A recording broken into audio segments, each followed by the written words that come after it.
Story 31. My jealous fiancé attacked me at a business lunch.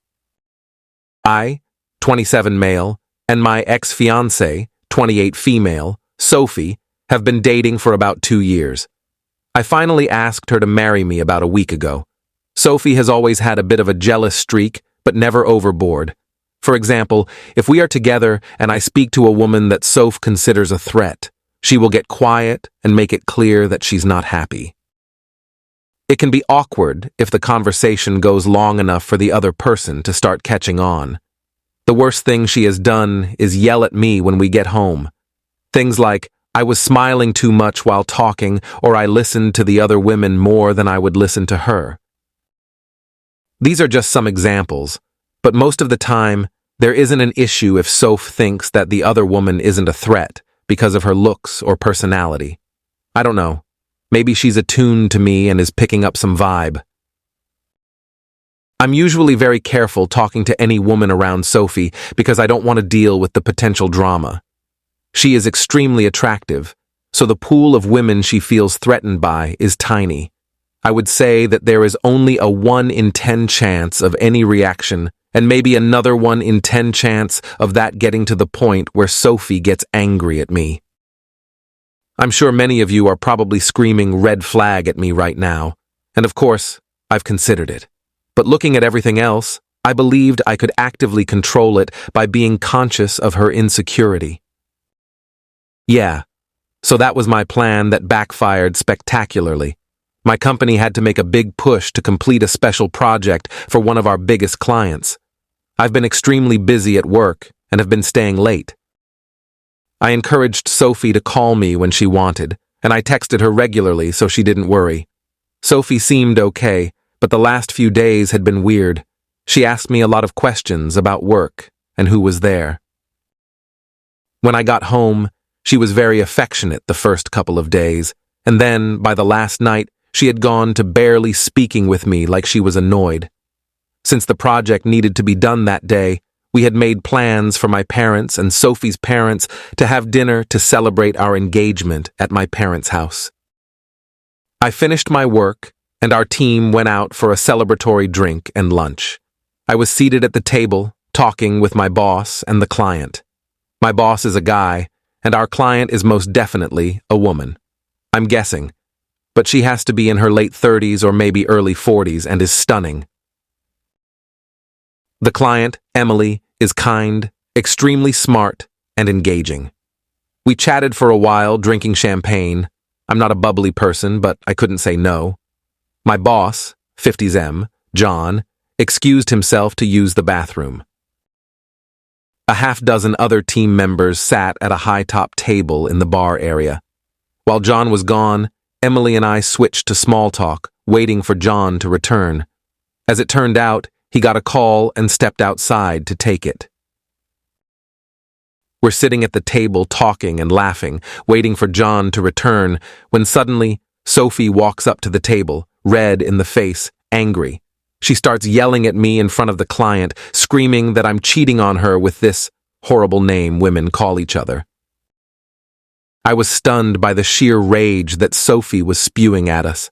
I stood up and tried to interrupt her long enough to explain when out of the blue, Sophie started hitting me in the face as hard as she could. I will not hit a woman, so I'm standing there stunned, and Sophie continues hitting me. I put up my hands to try and protect myself, so she grabbed a water glass off the table and threw it at my head, hitting me right in the bridge of my nose and left eye. It was a heavy pint glass with enough mass to send me to the floor. The next thing I knew, John and Emily were kneeling over me calling my name. They said I was unconscious for at least half a minute. I could sit up with help and eventually got to my feet. I looked around for Sophie, but John said she had stormed out after throwing the glass at me. Emily told me that Sophie had grabbed my phone off the table as she walked out, saying she had the proof that I was a cheater. My face and head were hurting like crazy, and I was having trouble seeing. When I touched my face, my fingers came back, covered in blood. My boss was on the phone with 911. I told them I was okay and excused myself. I staggered to the bathroom and looked at my face. It was literally covered in blood because of the massive gash along the top of my nose and another on the outside area of my eyebrow just above my eye. My eye was swelling quickly, and it was getting hard to see. I told my boss and Emily that I was incredibly embarrassed and sorry for what my wife had done. I apologized to Emily and asked her to forgive me. Emily still looked shocked and hugged me, telling me I didn't have to ask for forgiveness and that I had done nothing wrong. I told John I needed to go to my parents' house, but John urged me to wait for the police. The cops were there a few minutes later, and we went through what had happened. Everyone gave statements to the police, and eventually I was released to the paramedics to take me to the hospital. I spent a few hours there getting stitches and having an MRI done. When I was finally released, it was around 5 o'clock, and my boss and Emily were still at the hospital waiting for me. John offered to drive me home when they discovered I was being released. I told him I needed to get to my parents' house. Emily said she was okay with the detour since John had driven them to the hospital. We got in the car and headed to my childhood home. John told me that one of our team members had gotten a really good video of the altercation and gave it to the cops. John asked me if I wanted to see it and get a copy of it. My head hurt, my eye was swollen shut, and I was still dazed. I didn't want to see Sophie throw her fit again since I had lived through it in gory detail. When we pulled into the driveway, John and Emily insisted on coming with me to make sure that there was someone to help explain what had happened. As I walked in the door, my parents and Sophie's parents were talking in the kitchen. My mom called out as I came through the door. When I walked into the kitchen and everyone looked at me, you could see the horror on my mom and dad's face. Sophie's parents were just as concerned, and everyone talked simultaneously, asking me what had happened and if I was okay. I wasn't sure how I would explain it, so I just introduced John and Emily, explaining that when the project finished, we went to a restaurant to have some champagne and celebrate. I asked John to show them the video, so John pulled out his phone and started it up. He held the phone out so everyone could see. The video started with Sophie already standing at the table screaming at me. It showed how things quickly escalated, then her attacking me.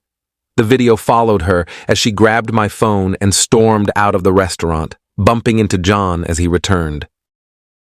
The video goes crazy as the person making it runs over to my table, settles on me lying on the floor with Emily and John bent over me, and abruptly ends.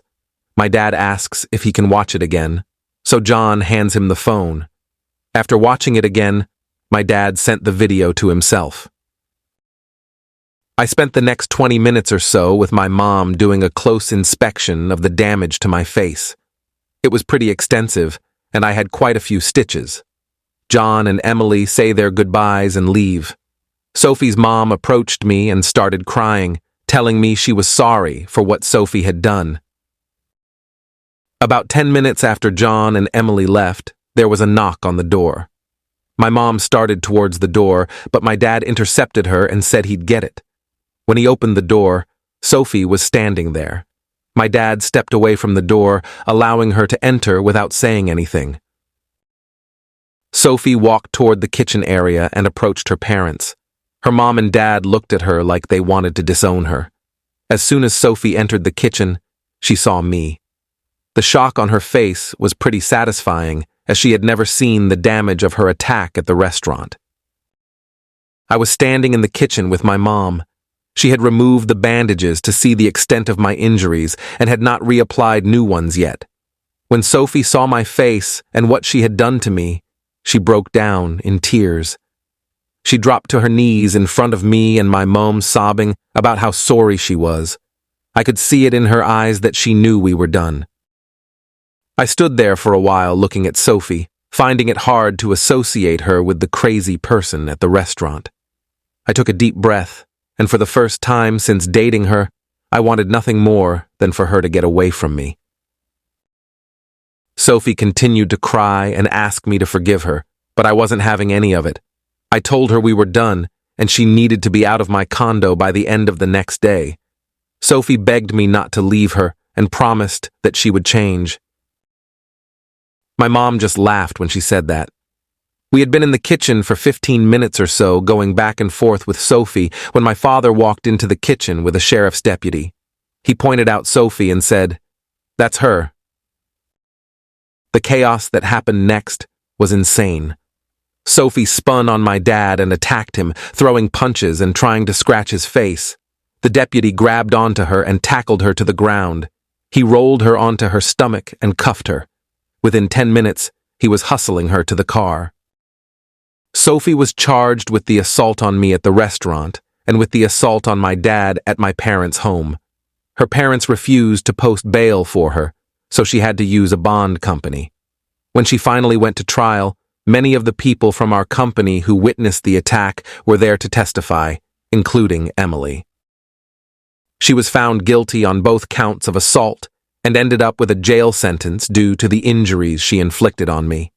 The final straw that got her time behind bars was throwing the glass at my head.